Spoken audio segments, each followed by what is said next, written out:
What's up, everybody? Welcome to Podcast Now Plus. I'm Alex, and in this video, I want to talk about some of the bigger games announced, or biggest announcements at E3 2021, okay? I wanted to do at least one positive video on E3 on the main channel later, a little bit, not too much later, but just a little bit later. I'm going to talk about my biggest disappointments, and then tomorrow, I'm going to rip E3 a new one. I already recorded it, right before I recorded this one. My throat hurts. I am out of breath, but you guys are going to like it. Trust me, you're going to like it. So, we're going to do a lot of negative things aimed at E3. I wanted to do one so people can't say, Alex, you're just so negative. All you do is look on the downside of things. That'd be pretty stupid based off of my track record on the channels, but I guess people can say it. But I wanted to have a video to try to bring it to the other side. Okay, now I'll be honest, a lot of these are going to just be Xbox things because very few companies did anything that I was really interested in besides that. I will say, and we're just going to jump right in, I'm going to try to go in my mental state. I'm going to try and go in order.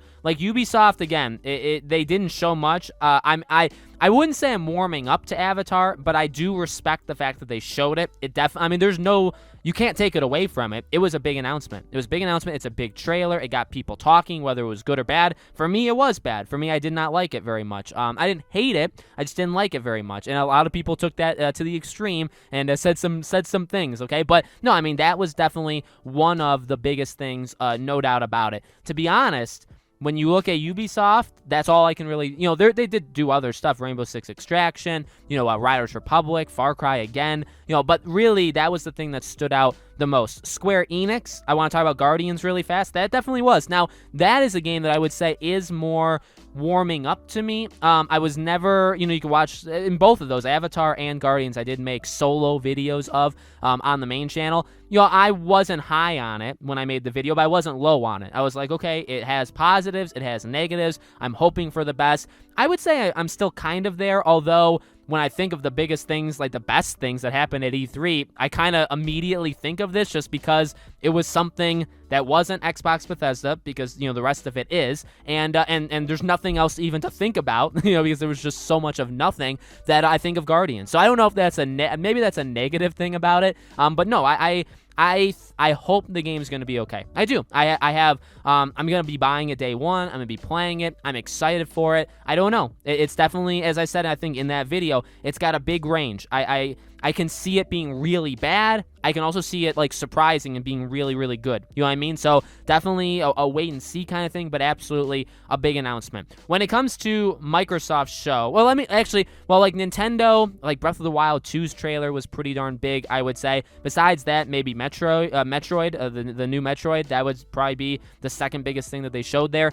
Going into Microsoft, which to me was the biggest stuff, a couple things definitely come to mind. Starfield, obviously being able to see it, having the release date was a really big deal. Everybody was talking about Stalker 2. I'm not into it as much as it seems like the entire world is, okay? But I will get into it. But that was obviously a big announcement. The Sea of Thieves thing with Jack Sparrow, right? That was one of the highlights. I would say, looking at it, really analyze, and I mean there is absolutely bias there, right? I'm a big Pirates of the Caribbean guy, big Johnny Depp guy. I mean that's just how it is, you know what I mean?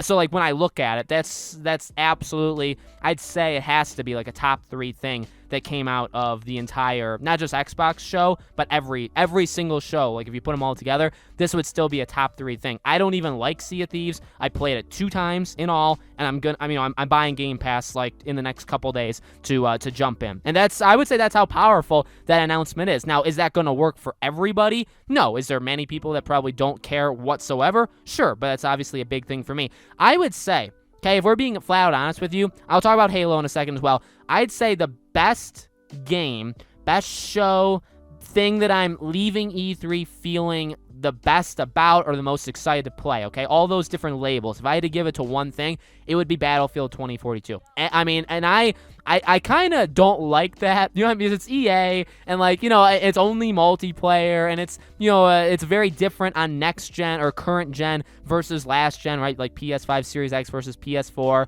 Xbox One. There are reasons why. You can hate on it just to hate on it. There's also, I think, legitimate reasons to not be happy with it. But that reveal trailer got me. There's just no, it got me. It was so good. And then the gameplay, the one shown at Xbox's event was the gameplay trailer, the 3.5 minute thing. I don't know how you market your game better than that. Like any game, to show just what it is and what you'll be doing, which is the point of pretty much any trailer, right? I don't know how anybody's done it better than that. You know, it's just so good. Like, you understand, you're in it. The scope is so big. It just looks so epic. Now, could it not be that when you play it? Could it disappoint me? Absolutely. But I mean, I don't know. Again, like, I don't feel good about myself saying that that's kind of like my game of the show, but it is. I would say game of the show, because you can't count Elden Ring. By the way, honorable mention to Elden Ring. Elden Ring was phenomenal. Elden Ring probably is a top 3 thing that was shown, but it was shown at Summer Game Fest. It wasn't at E3 whatsoever, so you can't even count that, which is awful, right? And that just shows you how bad E3 really is. But again, more of a positive thing. Sea of Thieves, Battlefield 2042. I'm happy we got the release dates for like 1,000 things, 12 minutes. Really, I cannot wait for that game, so I'm really happy about that. Psychonauts. Somerville is 100% a game that stood out to me. I would say, again, probably top 3. I mean, I would argue I liked seeing Somerville more than like Starfield or like a Stalker 2 kind of thing. I mean, it's very different. And again, I understand why it wouldn't be for everybody. Some people are just flat out going to skip it. I understand that. It's just a game that I think I love the art style. I love how different it is. I'm really impressed by it. And I mean, you can keep going down the list. I mean, they had a lot of things. They showed Diablo 2 finally with the release date, a new Plague Tale game, Outer Worlds 2. I mean, that's amazing. Forza looks really good as well. Redfall looks solid. I'm not as high on that, the trailer as other people are. It looked good. I mean, I'm excited for it, but I think there's a lot that we don't know about it yet. We haven't seen gameplay, stuff like that. So I'm more cautious for that one, I would say, versus other people. Halo is really the other thing. Halo was a big thing. I mean, and I would say, it's hard for me to say Halo was one of the biggest things for me, or one of like my personal, like, I'll be honest, it wasn't. If I had to rank like my top 3 again, like Battlefield, Sea of Thieves, maybe even Somerville, those would probably, if we're just talking about Xbox, but maybe even the entire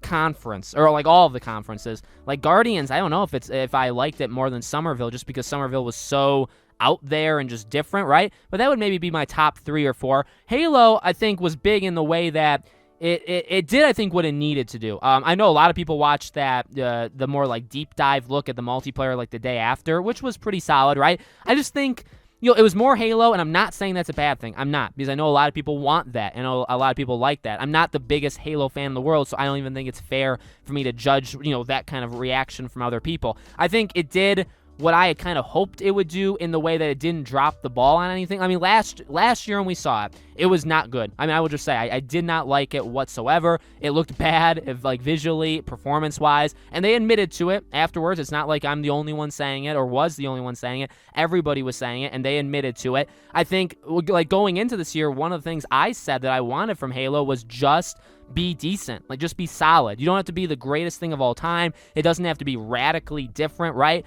Maybe it does in order to get new people, and if you want to go that extreme, that's fine. But, like, just don't drop the ball. Like, just be yourself, kind of, like, in a weird cliche way, right? And they did it. I mean, I would say that's what they did. The trailer, the story trailer, wasn't amazing in my opinion. I've never been the biggest fan of Halo stories, but like, not the biggest fan. But I am a fan. I do like the stories. I think they've been pretty solid. And I thought the trailer was solid. The multiplayer, the gameplay they even showed in that trailer, definitely good. Like, it didn't look. I'm not the biggest fan. So was it amazing? No. But was it awful? No. It was good. It was good, and that's the best I can say for Halo, to be honest. Like, in my opinion, just for me, that's the best I can say. So I think Halo was absolutely a standout for sure, and just a kind of like a safe way. Like, they did their job, and it's gonna sell like crazy. I don't even know. You can't even say that anymore, right? Because Game Pass, 90% of the people that play this game is probably gonna get it for free anyway through Game Pass. So I don't know how you exactly measure stuff like that, right? Very uneven E3 and all. 95% of the things I said were in just one show, but that's how it went, right? So let me know, guys, in the comments below, what do you think? What were some of your best things, or what were your favorites? What were some of the favorite things that you saw at E3? Again, on the main channel, we're going to talk about the worst things, okay? And then tomorrow on the main channel as well, we're going to basically be tearing E3 a new one, all right? Thank you for watching, guys. Make sure you're subscribed, bell icon turned on. I do a new video every single day on this channel, and I hope to see you guys for tomorrow's video.